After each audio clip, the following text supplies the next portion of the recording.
우리 욥기 37장 함께 보도록 하겠습니다. 한 절씩 교독하시고 마지막 절 함께 읽겠습니다. 이로 말미암아 내 마음이 떨며 그 자리에서 흔들렸도다. 하나님의 음성 곧 그의 입에서 나오는 소리를 똑똑히 들으라.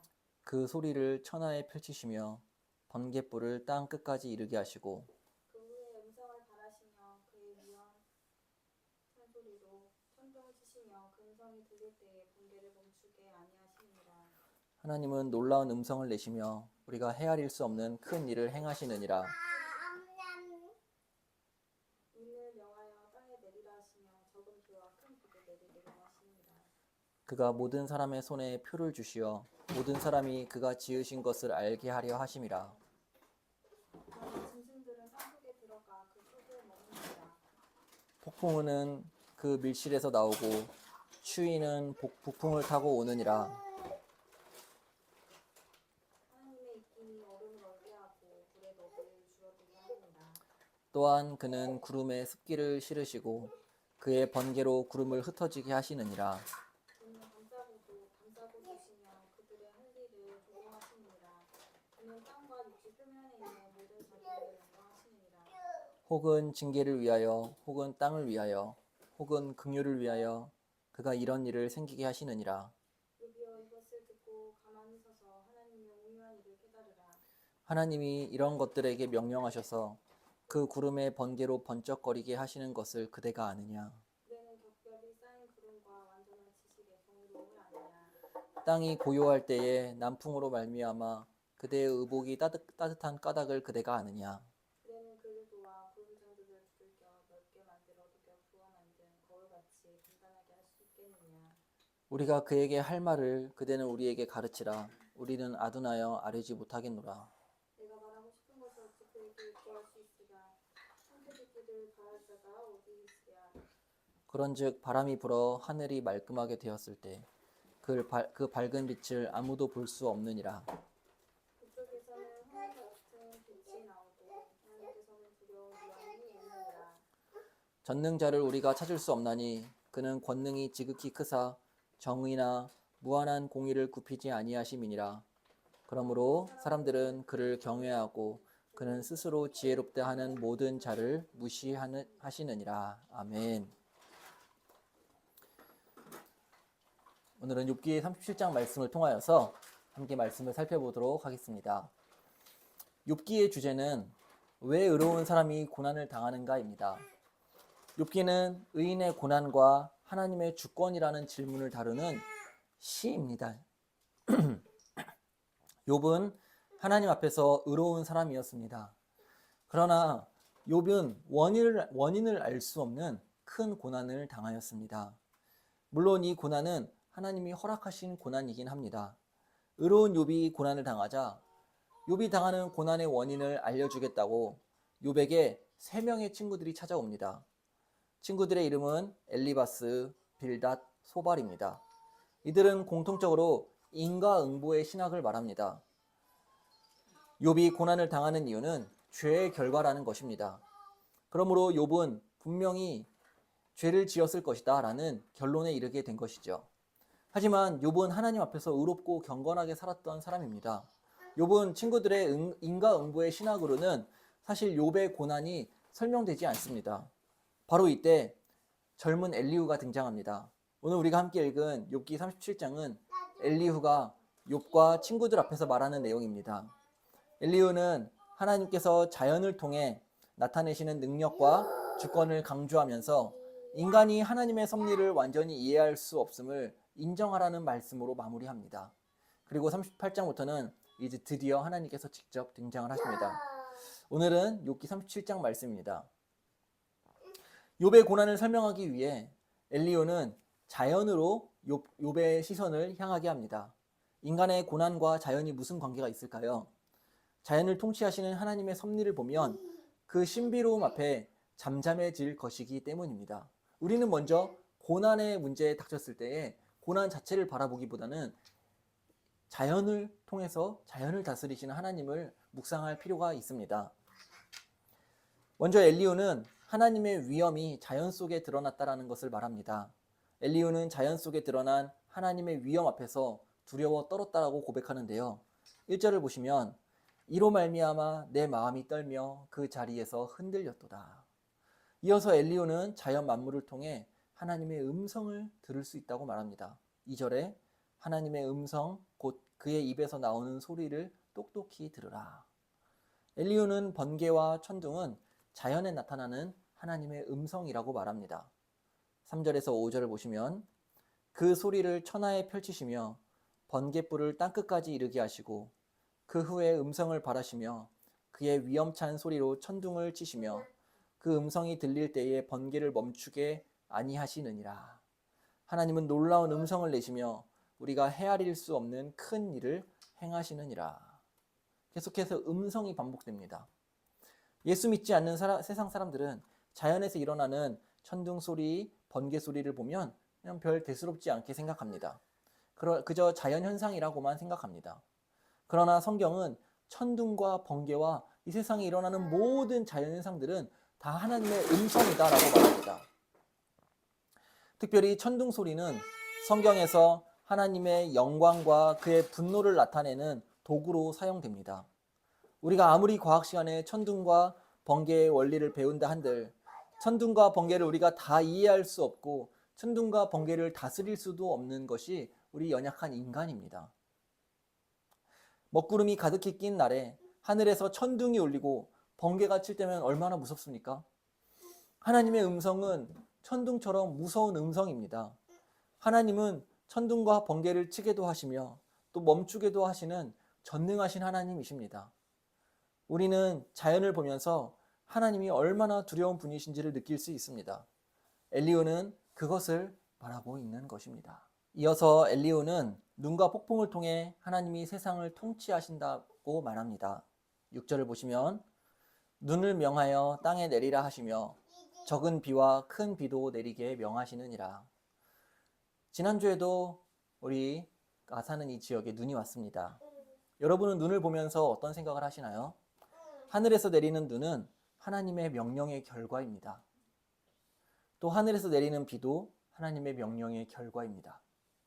하늘에서 비가 많이 내릴지 적게 내릴지 우리가 어떻게 알 수 있겠습니까? 하나님은 우리가 이해할 수 없는 오묘한 방법으로 자연 세계를 통치하십니다. 7절에 그가 모든 사람의 손에 표시를 주신다.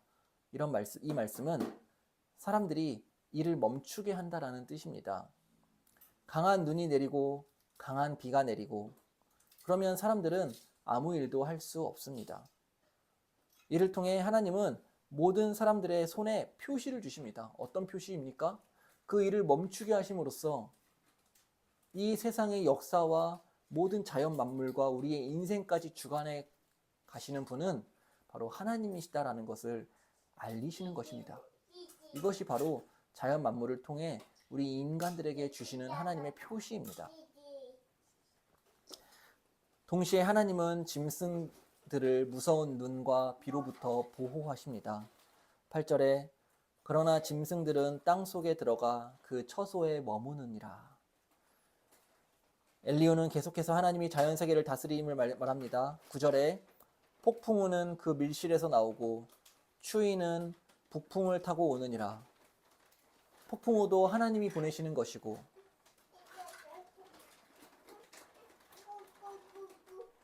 추위와 더위와 같은 이러한 계절의 변화와 온도의 변화 또한 하나님이 조절하시는 것입니다. 10절에 하나님의 입김이 얼음을 얼게 하고 물의 너비를 줄어들게 하느니라. 얼음이 어는 것도 하나님이 얼리시는 것이고 강이나 하천에 때로는 물이 불었다가 주는 것도 다 하나님이 주관하시는 것입니다. 11절에 그는 구름에 습기를 실으시고 그의 번개로 구름을 흩어지게 하시느니라. 구름 안에 습기가 머금고 있는 것도 하나님이 그것을 머금게 하시는 거고 번개가 칠 때 구름이 흩어지는 것도 하나님이 그 구름을 흩으시는 것입니다. 12절과 13절을 보십시오. 그는 감싸고 도시며 그들의 할 일을 조종하시느니라. 그는 땅과 육지 표면에 있는 모든 자들에게 명령하시느니라. 13절에 혹은 징계를 위하여 혹은 땅을 위하여 혹은 긍휼을 위하여 그가 이런 일을 생기게 하시느니라. 하나님이 자연 세계를 다스리시는데 모든 자연 만물이 하나님의 명령을 따라 움직인다는 것입니다. 그런데 이 자연 세계가 움직이는 것이 절대 우연이 아닙니다. 때로는 인간을 징계하시기 위해 하나님이 자연을 움직이시고 또 때로는 하나님이 자연을 통하여서 우리에게 긍휼을 베푸시기도 합니다. 물이 엄청나게 많이 내리는 그런 홍수가 오면 사람들은 하나님께 징계를 받기도 합니다. 홍수를 통해서. 또 때로는 극심한 가뭄 가운데 하늘에서 비가 내릴 때에 하나님은 사람에게 긍휼을 베푸시기도 합니다. 모든 자연 현상들이 단 하나도 절대 우연이 아니다라는 것입니다. 그리고 드디어 엘리후는 욥에게 결정적인 한마디를 던집니다. 14절 말씀입니다. 욥이여 이것을 듣고 가만히 서서 하나님의 오묘한 일을 깨달으라. 이것을 듣고 가만히 서서 하나님의 오묘한 일을 깨달으라. 욥은 끊임없이 자신의 생각으로 난 하나님 앞에 이렇게 의롭게 살았고 하나님 앞에 경건하고 온전하게 살았는데 어떻게 내 인생에 이러한 고난이 닥칠 수 있을까? 자신의 고난의 이유를 자신의 경험과 생각으로 끊임없이 해석하려고 했습니다. 하나님의 음성을 들으려고 하기보다는 자신의 생각으로 하나님께 끊임없이 고난의 이유를 물으려고만 했던 것입니다. 그러나 고난 당하는 욥에게 필요한 것은 하나님께 묻는 것이 아니라 이것을 듣고 가만히 서서 깨닫는 것이었습니다.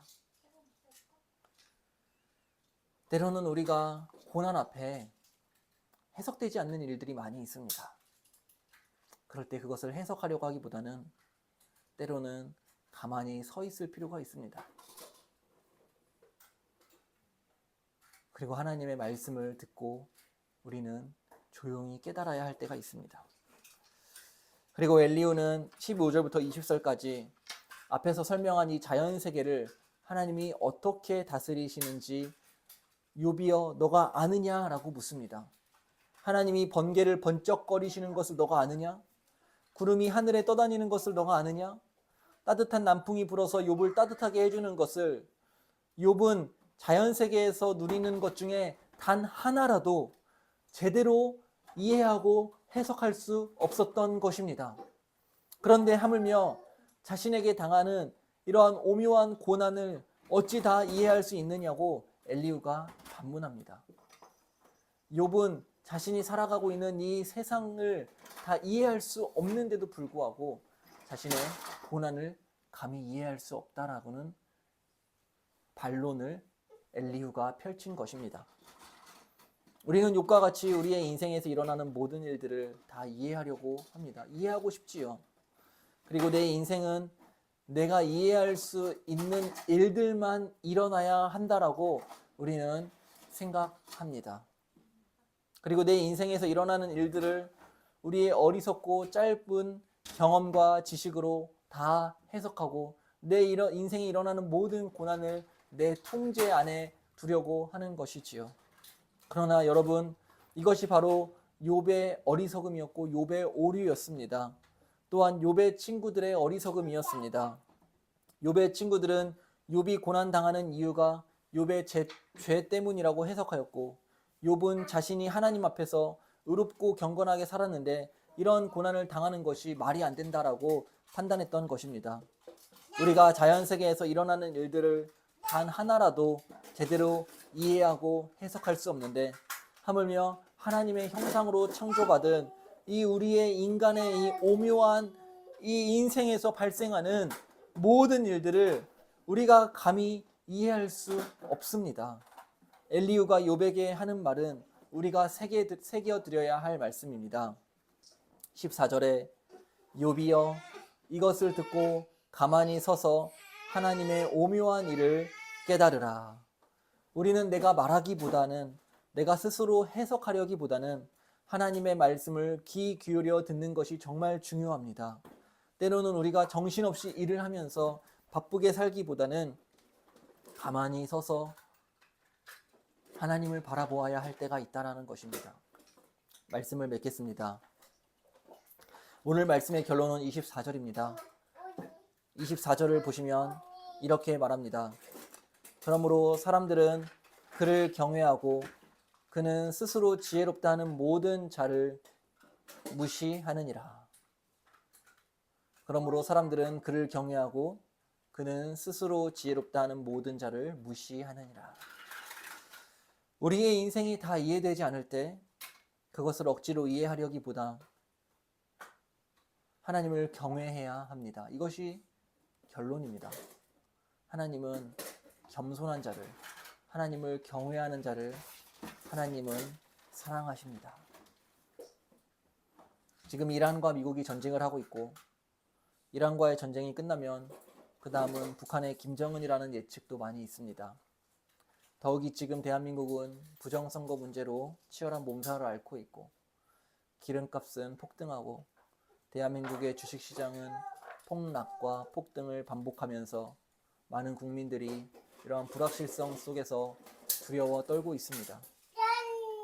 국제 질서가 어떻게 재편될지 모르고 대한민국은 앞으로 어떻게 이 정세가 이끌어갈지 아무도 모릅니다.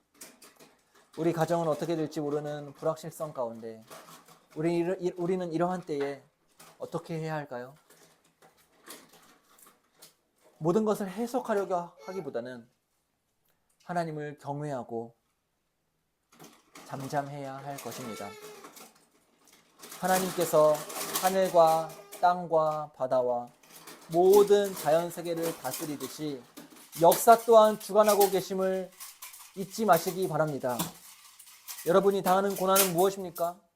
여러분의 삶 속에서 해석되지 않는 고난이 있습니까? 우리의 짧은 지혜로 이 고난을 섣불리 해석하기보다는 하나님을 경외합시다. 지금 이 시대 속에서 절대 낙심하지 맙시다. 낙심과 절망은 내 지혜로 모든 일을 해석하기 때문에 생기는 것입니다. 하나님을 경외하며 희망을 가집시다. 하나님을 경외하는 자는 아무리 어두운 시대 속에서도 절대 소망을 잃지 않을 것입니다. 기도하겠습니다. 자비로우신 하나님 아버지, 욥기를 통하여서 우리의 인생을 살펴봅니다.